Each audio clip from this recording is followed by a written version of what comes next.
We are Group 5 and our selected industry is the oil and gas industry. Here is the agenda of our presentation. First, we will have a brief introduction on the overview of the oil and gas industry, followed by the product 5 forces and the past analysis. Last but not least, we will the conclusion of our presentation. The following part will give you a brief overview of the oil and gas industry.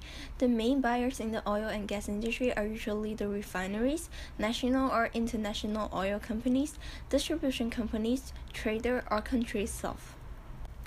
It is usually being divided into three major parts, namely the upstream, midstream, and downstream industries. The upstream industry mainly focuses on the production and exploration of new sources of crude oil and natural gas. For example, the top oil producers in the world are Saudi Arabia, Russia, Iraq, and United Arab Emirates. The life cycle of the upstream industry involves stages like licensing, exploration, appraisal, development, production, and abandonment. One of the hindrance factors to the upstream industry will be the development of competing energy sources, especially the renewable energy sources. We will further illustrate this factor with the example of Saudi Aramco, Shell, and ExxonMobil in the later part of this report. These companies are one of the top 10 oil companies in terms of revenue generated in 2015. The midstream industry mainly focuses on the storage and transportation of the crude oil and natural gas. It acts as a middleman between the oil-producing countries and the final consumer. The common way to transport and distribute oil is to use pipelines. Additional transportation may involve trucking, barge, and railway. The downstream industry mainly focuses on further processing of the crude oil and natural gas into usable final oil products or other industrial uses. The top 5 companies in the downstream industry are ExxonMobil, Chevron, Shell, Total, and BP, and they represent over 80% of the downstream industries. We have also illustrated some of our argument in regards to the social and political aspects by using these companies to make our report more representable. Nowadays, industries find themselves operating in a changing environment. The oil and gas industry is not an exception to this rule. Thus, to be as competitive as possible, oil and gas companies need to evaluate the opportunities and risks of their industry using, for instance, Porter's 5 Forces framework. So the first segment will focus on the threats of new entrants, which means the threat new competitors pose to existing competitors in an industry. In the oil and gas industry, entry barriers are many and varied. Firstly, a huge amount of capital is required. Secondly, national oil companies control more than 90% of the proven oil and gas reserves, making it harder for new companies to enter the industry. Also, oil and gas reserves are usually located in war zones, such as Iran, that threaten the prosperity of the business. Finally, this industry is strictly regulated by the government. All these factors work together and act as barriers of entry for the industry. So the second segment of this report will focus on bargaining power of suppliers, defined as the pressure suppliers can exert on companies by raising prices or reducing the availability of their products. Suppliers could be either oil and gas producing countries known as OPEC and GECF, or companies which are active in the whole value chain process such as Chevron and Shell. As they control the majority of oil and gas resources, OPEC possess significant bargaining power. However, this power has changed as a result of decreased demand and can be illustrated through the case with China.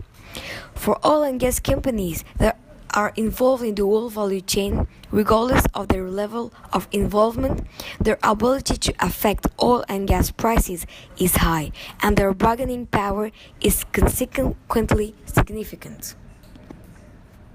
Buyers are either companies or countries. Global oil benchmarks such as Brent blend determine the oil price. Consequently, companies cannot affect the oil prices, and their bargaining power is relatively small in this industry. However, large buyers such as China have strong bargaining power. As their demand affects oil and gas production, they consequently play a role in the setting of price. The threat of substitute refers to the situation when companies within an industry compete with each other by producing substitute products and services. With the advancement of technology and the increasing awareness on the issues related to the environment and global warming, major oil and gas companies are exploring and searching for alternative substitute for crude oil and natural gas. The primary alternative substitution to oil and natural gas will be nuclear energy, hydrogen, biofuel, and other renewable energy sources such as solar and wind power energy. Here comes some of the examples to illustrate this threat. Total has acquired one of the largest solar panel maker, SunPower, to further develop low-carbon technologies. Top oil companies Saudi Aramco and Shell are joining forces to set up an investment fund aiming to develop technology to promote renewable energy. Some of the research also show that the consumption of oil is expected to fall to 2% in the next 20 years, while an average of 2.4% and 2.9% annual increase is expected for nuclear power and other renewable energy sources. We can see that the threat of substitute to the oil and gas industry will not be too high in the short run, as some of the renewable energy sources are still undergoing R&D stages, and the development cost of it is very high at the initial stage. However, many companies are making fast investment in developing new sources of energy, either with or without a government subsidy, and the world is supporting these renewable energy sources due to low carbon emission. The oil and gas industry should be aware of the threat of substitution in the long run. For the oil and gas industry, as players are limited, rivalry is intense between those that exist, and especially in the upstream sector of the industry. A few strong players with large market share and many small players with low market share define the competitive environment. The next part of the presentation will be a PEST analysis of how globalization affects political, economic, social, and technological factors within the oil and gas industry. Examples will be used to show how certain organizations respond to these effects. As the oil and gas industry is dominated by government-controlled companies, international relations and geopolitical situations are highly relevant. Firstly, there are environmental issues such as emissions and spilling. In a more globalized world, it's important for countries to tackle these issues together through legislation and agreements. Thus, the industry risks having expansion limited or having costs increased. Because of this, the oil company Shell, for example, is moving away from oil and towards gas.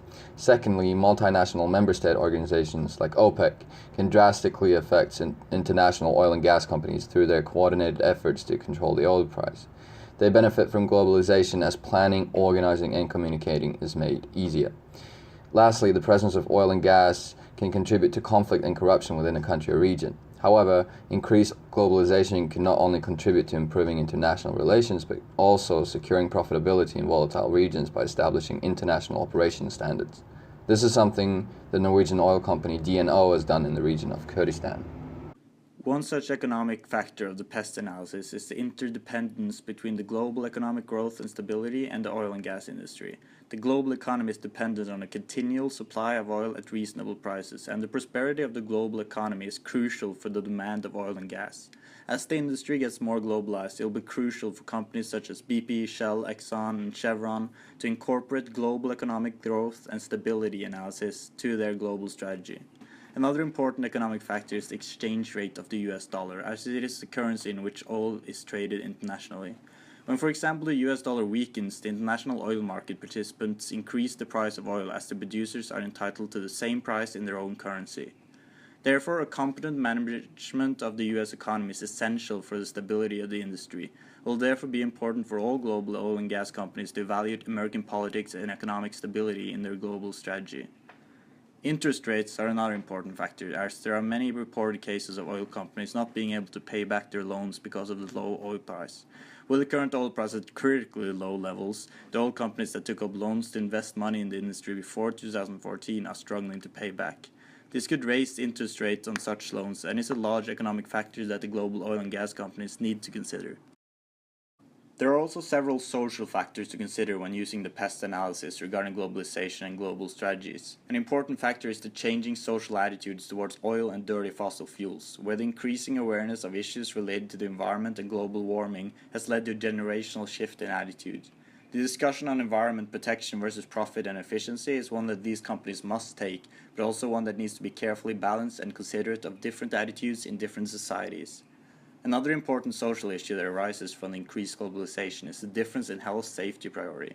In most Western countries, the management of health safety for employees takes high priority and is heavily endorsed and monitored. In the less developed places that oil and gas companies now are moving to as a part of the industry globalization, such a strong focus on health and safety issues is not present. This might create problems related to ethics and public relations. A possible solution for the mentioned social factors is for the large oil and gas companies to show social responsibility through investments in education or social and environmental activities. The multinational oil company Petrobras had already invested in such activities, admitting to depleting natural resources. BP also publicly contributes to local communities as a global strategy for their operations in the global environment. When skills and knowledge can be combined and shared independently of state borders, innovation and development is boosted. Furthermore, increased interconnectedness opens up possibilities in discovering and utilizing technologies developed in other industries. However, these innovations can give rise to legal disputes, and owing to this, the three largest oilfield service providers secured double the amount of patents in 2012 as they did a decade earlier. Moreover, the aspect of innovation might hurt the oil and gas industry as competing energy sources are prioritized by governments. As ideas regarding green energy are traversing borders together with new technology, the production cost is reduced, and as a result, big oil companies like Shell and Exxon are diversifying through green investments such as wind farms and carbon storage. To conclude, from the practices of some of the top oil-producing companies and the prevalence of environmental focus of OPEC, there is certainly a trend for big oil companies to try to diversify risk by getting involved in green energy.